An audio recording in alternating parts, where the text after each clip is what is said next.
অনেক আগেই অ্যাকাউন্টে ঢুকছিল টাকা, এবার আবাসের 60,000 ফেরানোর নির্দেশ রাজ্যের। বিস্তারিত জানিয়ে দেব, সঙ্গে থাকুন। বহুদিন অপেক্ষার পরও কেন্দ্রীয় বরাদ্দ না পেয়ে নিজের কোষাগার থেকেই আবাসে বাড়ি বানিয়ে দিচ্ছে রাজ্য সরকার। প্রথম কিস্তির টাকা পেয়ে বাড়ি তৈরির কাজ অনেকটাই এগিয়ে গিয়েছিল, এরই মধ্যে এলো টাকা ফেরানোর নির্দেশ। অভিযোগ, পাকা বাড়ি থাকা সত্ত্বেও রাজ্য সরকারের দেওয়া আবাস যোজনার প্রথম কিস্তির টাকা পেয়েছেন। সম্প্রতি ব্লক প্রশাসনের কাছে 14খানা অভিযোগ জমা পড়েছিল, যার মধ্যে 60টি অভিযোগ ভুয়ো বলে প্রমাণ হয়, তবে বাকি 60টি অভিযোগ সত্যি বলে জানা যায়। এরপর নেওয়া হয় পদক্ষেপ। ওই 7 অযোগ্যর ব্যাংক অ্যাকাউন্টে ফ্রিজ করে দেওয়া হয়, টাকা ফেরত পাঠানোর কথা বলা হয়। সূত্রের খবর, শান্তিপুর ব্লক প্রশাসন ইতিমধ্যে 2 জনের কাছ থেকে টাকা ফেরত নিয়েছে, যদিও বাকি 5 জনের কাছ থেকে টাকা উদ্ধার করা সম্ভব হয়নি এখনো। শান্তিপুর ব্লকে প্রথম পর্বে 4023 জনের চূড়ান্ত তালিকা তৈরি হয়েছিল, তবে পরে 122 জন উপভোক্তা ভুয়ো বেরোন। পরবর্তীতে তাদের নাম ধাপে ধাপে বাদ পড়ে।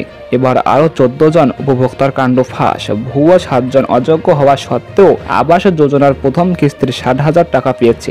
সেই টাকাই এবার ফেরত নিতে তৎপর প্রশাসন সূত্রে জানা গিয়েছে, সরেজমিনের তদন্ত করে ভুয়ো চিহ্নিত হওয়ার পর দ্রুত ব্যাংক কর্তৃপক্ষের সঙ্গে কথা বলা হয়, যাতে চিহ্নিত ব্যক্তিরা কোনোভাবে টাকা তুলতে না পারে। সেই জন্য ফ্রিজ করে দেওয়া হয় তাদের অ্যাকাউন্ট। এরপর টাকা ফেরত চেয়ে চিঠি পাঠালে 2 জন টাকা তৎক্ষণাৎ ফিরিয়ে দিলেও দেয়নি বাকি 5 জন অযোগ্য উপভোক্তা।